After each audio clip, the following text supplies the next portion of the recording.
Real quick, new episode of The Dish is live. You guys can go check it out by following the links in the description box below. Cousins goes down. Smart might not be so smart. And it's Mr. Tough Guy Cantor and 10 games of NBA action. That's what we got on the schedule for today, so let's go. Yo, what is up guys? It's Exactly. Thank you for coming back for more daily NBA news, but now let's just jump into all the action that went down yesterday. This injury right here is pretty much the last thing that the NBA needed. With 10 seconds left to go in a game that was pretty much already over, DeMarcus Cousins was at the line shooting free throws. He missed the second one, tried to get his own rebound on the miss, and comes up hobbling and then just completely goes down. Right off the bat, those are the scariest types of injuries to see. When a guy doesn't get hit, doesn't take a hard fall, but just goes down. If it has something to do with their leg, it's the Achilles. And that's what it was for DeMarcus Cousins. Not long after this, he was diagnosed with a torn Achilles and will now be out for at least 6 to 10 months. 10 seconds left in a game that you had already won. How crazy is that? And I know the worst part of it for Cousins is going to be him thinking to himself, if only I had made that free throw, none of this would have happened. I know if I was him, that's what I would be thinking. And it's so messed up. Cousins was on a winning team for the first time in his career. He was about to make the playoffs for the first time in his career. He just had a historic game less than a week ago. This was the best season of his career so far. And now all of a sudden it's over. Imagine that. Imagine thinking to yourself, if I had made that one free throw, none of this happened. If I had made that one free throw, I would be in the playoffs this year for the first time. And then think about all the work he had to put in over the offseason to get where he was at. DeMarcus Cousins had lost a lot of weight, had gotten into the best shape of his career for this season. So he put in all that extra work only to go down like this. That's extremely rough. Life can be so unfair sometimes. And of course, this injury doesn't just affect DeMarcus Cousins. It affects the whole NBA, and most of that boils down to the decision that the New Orleans Pelicans now have to make. That decision is, where do we go from here? The Pelicans probably won't even make the playoffs anymore. And DeMarcus Cousins is still set to be a free agent at the end of the year. And now without him being able to see how good this team could be, that could for sure affect his decision on where he signs. If he were still able to play, New Orleans lands the 5th or the 6th seed, and they were able to put up a good fight, get a competitive 6 or 7 games in against their first round opponents, or maybe even win the series, that might have been enough to convince Cousins to stay with them and continue building what they had there with him and Anthony Davis. But now he doesn't know how good they can be. So that just put a huge dent in the Pelicans' plan to re-sign him. And then what does this mean for Anthony Davis? He just lost his wingman. Where do the Pelicans go from here? They gambled everything they had on getting DeMarcus Cousins. Now they lost Cousins and don't have many other moves they can make. So it's time for New Orleans to make a big decision when it comes to the future of their franchise. And once again, all of this could boil down to one missed free throw, or what if someone else got fouled instead of DeMarcus Cousins? Or what if the Pelicans never let the Rockets back into the game since they had such a big lead at the end of the third quarter? It's crazy and sad to think about. Well, Boogie wasn't the only player to go down yesterday. Marcus Smart is now out for the Boston Celtics as well. But unlike Boogie, Smart kinda deserved this, because what he did was just so stupid. So it's unclear why he did it, but I'm guessing he was mad about something, because Marcus Smart punched a glass picture frame in the Boston Celtics hotel room and had to go to the hospital to get stitches and is now out for at least 2 weeks. And all of this is according to Brad Stevens. Marcus Smart is also out. He lacerated his hand on glass in the hotel. Got stitches. I don't know the full story.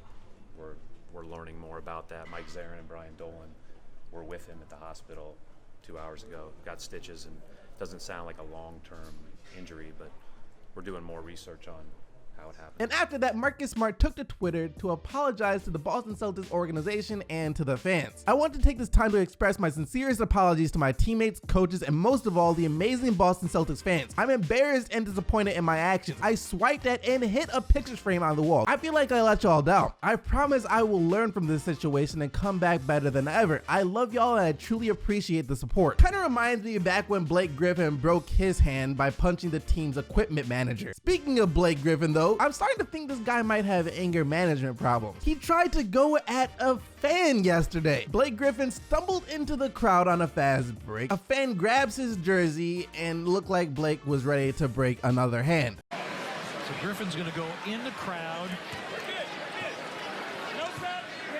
Yeah, one of the fans was holding him, and Tony Brown was right there to see it. That's about to be a fine. Enes Kanter has some extremely strong Twitter fingers this season. If you say something to him that he doesn't agree with on the court this year, you best to believe that as soon as he gets back into the locker room, he is taking to Twitter to let you know about it. He and Devin Booker had a little bit of an exchange last night. After a play, Enes Kanter goes over to Devin Booker, says something to him. Devin Booker responds with a little shove that gets him ejected, and no, he wasn't ejected just because of that. The NBA isn't that soft. Devin Booker already had a flagrant 1 foul from earlier in the game, so it was that combined with this little push that got him tossed. Anyways, after that, Enes Kanter took to Twitter to kind of troll Devin Booker. Hold that L, kid. Talk to me nice or don't talk to me at all. Booker didn't even respond to this, but his teammate Jared Dudley did by saying, "You talking like you in the playoffs. You not Westbrook. Don't let that Knicks hype fool you. We know you are a fake tough guy who likes Twitter. We already saw LeBron sun you." To which Kanter then replied, "Get on a treadmill before you talk, bro. You got the retirement body." And this just has me thinking, why does this have to be a conversation between Enes Kanter and Jared Dudley? Why can't this be between like LeBron James and Kevin Durant? That way I might be able to take it a little more seriously, because when it's between Enes Kanter and Jared Dudley, it's just amusing at best. Let me know what you guys thought about all of this down in the comment section below though, but now let's take a quick look at the games from last night. I'll laugh if a simple lineup change like taking Jay Crowder out of the starting lineup finally, because he hasn't done a single thing this season, and starting Tristan Thompson again solves all of the Cavs' problems. They looked much better yesterday, that's for sure. There was still one funny moment though in the game when Kevin Love threw his towel in Jeff Green's face. That was pretty entertaining, and it looks like J.R. Smith finally flipped his own little personal switch this year. He had been as big of a blame as anyone for the Cavs' struggles because he has been playing like absolute trash. Was great last night though, scoring 23 points, hitting 7 of his 13 triple attempts. So let's see if this gets him on track for the rest of the season. Cavs win 115-108. LeBron with a triple-double of 26 points, 11 assists, and 10 rebounds, and it was low-key a quadruple-double if you want to count his 11 turnovers. The Bucks seem to be playing much better without Jason Kidd as the head coach, and I was wondering how Giannis would respond in his first game without Kidd, and if this was a sign, then Milwaukee should have let Kidd go a long time ago. Giannis was unbelievable. 41 points, 13 rebounds, 7 assists, 2 blocks, 2 steals. Scariest of all though is the fact that he was 3 of 3 from downtown. This was about as close to a perfect game as you can get from an individual player. 116-91 the final score over Brooklyn. Lou Williams needs to make at least one All-Star game in his career. The guy deserves it. He has been the best player on the Clippers this year, and he is cool with a rookie like Tyrone Wallace starting over him. Do you know how great of a teammate you need to be to let that happen? You're the best player on the team and you're letting a rookie start over you. Even coming out the bench, Lou Williams was still unstoppable. 40 points, 10 assists, and 4 steals from him yesterday. And I know Oladipo is going to win it, but is there at least a case for him to be a candidate for most improved player this year? A 12-year guy, 31 years old, a runner for most improved player. That's kind of funny. Clippers win 109-100 over the Grizzlies despite Marcus Gasol's triple-double of 13 points, 12 rebounds, 10 assists, as well as 5 blocks. Brandon Ingram took over. This is what Lakers fans want to see from him more often. He can just be too passive at times when it comes to looking for his own shots. And then there are other nights like last night where he is cool with being the guy. He scored 8 points in the final 3 minutes to help the Lakers hold on and secure the 108-103 win over Chicago. Ingram finishing with a strong 25 points, 9 rebounds, and 5 assists. San Antonio shot 3 of 24 from deep.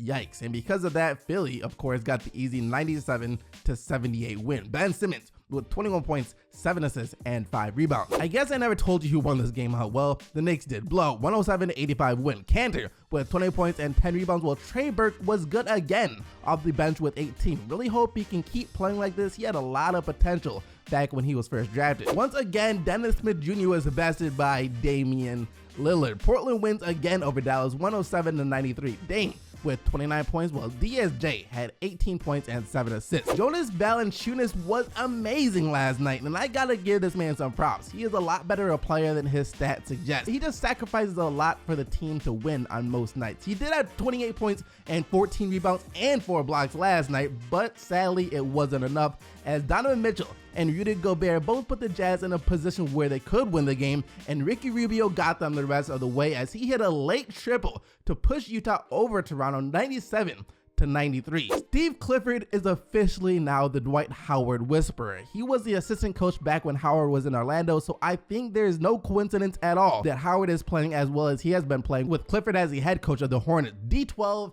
is back. 19 points, 15 rebounds, and 7 blocks, and the Hornets get the win as the cherry on top, 121-110 over Atlanta. That wraps up all the action from last night, though. Hope you guys enjoyed the video. If you did, don't forget to smack that like button and subscribe to the channel so you don't miss out on more daily NBA news, as well as to join the quest to 200K, hashtag a million in a year. Let's get it. Remember to vote for the player of the day, but also remember the only players whose team won are eligible to win player of the day. And yesterday, that player was none other than Mr. Russell Westbrook, and it's 46 points, 6 rebounds, and 6 assists. Thank you once again for watching. I'll see all of you right back here tomorrow, but until then, I am out of here.